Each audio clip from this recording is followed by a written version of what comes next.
In this video, I'm going to show you how you can easily turn on or off scanning QR codes on your iPhone's camera. Be sure to watch the video to the very end so you don't make any mistakes. Let's get started, guys, and first off, let me show you how code scanner works. Normally it is turned on your camera, so when you point your camera on a QR code, it will show you the URL that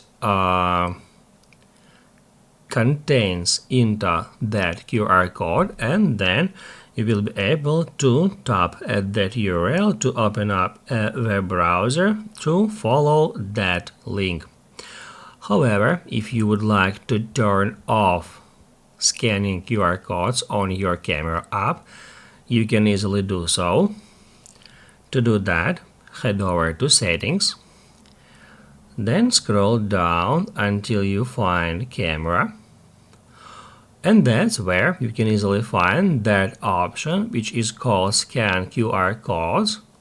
If you would like to turn it off, just tap at that toggle to disable it. And the same about enabling that option. If this video helped you out, don't forget to hit the like button.